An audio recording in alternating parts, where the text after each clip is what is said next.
নবীজির মেরাজের মাসে জুমার দিনে বাড়াতে কষ্ট করে 2 শব্দের দোয়াটি 11 বার পড়ুন।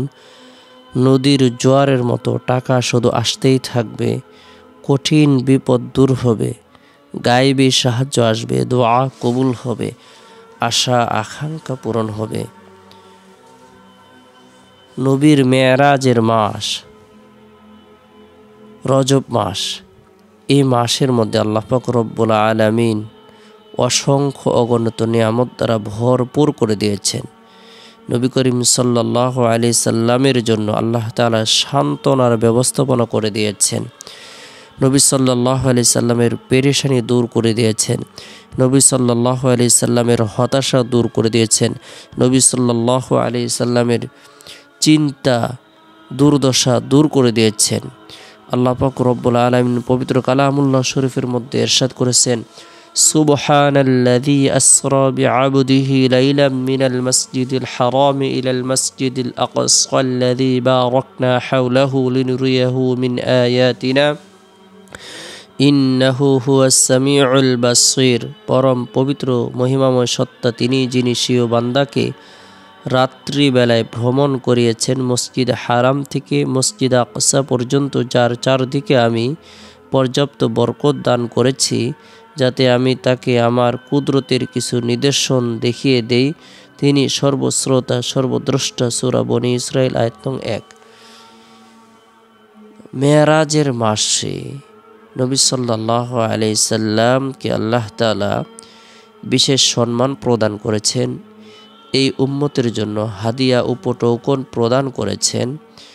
মেরাজের মাসে জুমার দিন অথবা রাতে আমরা প্রত্যেকেই আমাদের সময় সুযোগ অনুপাতে নফল ইবাদত বন্দেগী করব, নফল নামাজ পড়ব, কোরআন তেলাওয়াত করব, জিকির আজকার করব, তাসবিহ তাহলিল পাঠ করব, রব্বুল আলামিনের দরবারে রুনাজারি করব। আল্লাহ তাআলা আপনার আমার জীবনের সকল পেরেশানিকে দূর করে দিবেন, কঠিন ও জটিল বিপদ দূর করে দিবেন, গায়েবী সাহায্য প্রদান করবেন, দোয়াকে কবুল করবেন। বরকতপূর্ণ এই দিনে অর্থাৎ জুমার দিন আমরা প্রত্যেকেই সূরাতুল কাহাফ তেলাওয়াত করব। যে ব্যক্তি জুমার দিন সূরাতুল কাহাফ তেলাওয়াত করবে, আল্লাহ তাআলা দাজ্জালের ভয়াবহ ফিতনা থেকে নিরাপত্তা দান করবেন। যে ব্যক্তি জুমার দিন সূরাতুল কাহাফ তেলাওয়াত করবে, আল্লাহ তাআলা তার জন্য 70,000 ফেরেশতা নিযুক্ত করে দিবেন। এই 70,000 ফেরেশতা দীর্ঘ 1 সপ্তাহ পর্যন্ত তার জন্য মাগফিরাত কামনা করতে থাকবে। আল্লাহ তাআলা তার ইমানের মধ্যে নূর প্রদান করবেন। আল্লাহ পাক রব্বুল আলামিন তার জন্য বিশেষ নিয়ামত প্রদান করবেন। আমরা প্রত্যেকে গুরুত্ব সহকারে জুমার দিন সূরাতুল কাহাফের আমল করব, পরিবার পরিজনদেরকে আমল করার ব্যাপারে উৎসাহ প্রদান করব। এরপরে জুমার দিন জুমার নামাজ সম্পূর্ণ করার পর, মা বোনেরা জোহরের নামাজ সম্পূর্ণ করার পর গুনাহ মাফের উদ্দেশ্যে তওবার নিয়তে 11 বার ইস্তিগফারের আমল করব। আস্তাগফিরুল্লাহ রাব্বি মিন কুল্লি যামবি ওয়া আতুবু ইলাইহি, আস্তাগফিরুল্লাহ রাব্বি মিন কুল্লি যামবি ওয়া আতুবু ইলাইহি। এরপরে গুরুত্ব সহকারে 2 শব্দের এই দোয়াটি 11 বার আমল করব।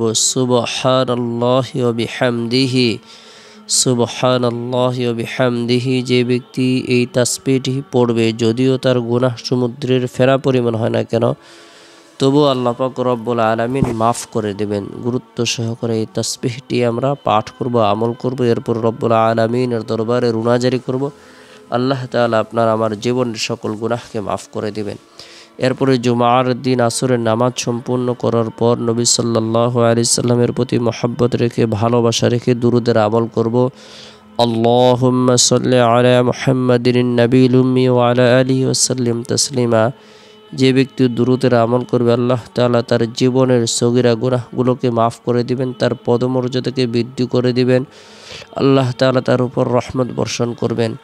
এরপরে জুমার দিন শেষ হওয়ার পর যে রাত আসে, রাতটি হলো বরকতপূর্ণ একটি রাত। এই রাত জুমার দিন শেষ হওয়ার পর যে রাত আসে, এই রাতটি হলো বরকতপূর্ণ একটি রাত। এই রাতের মধ্যে বিশেষ করে এশারের নামাজ সম্পূর্ণ করার পর সূরাতুল ইখলাস, সূরাতুল ফালাক, সূরাতুন নাস আমল করব। রাতে ঘুমানোর পূর্বে আল্লাহর নাম নিয়ে ঘুমিয়ে যাব। আল্লাহুম্মা বিসমিকা আমুতু আহইয়া।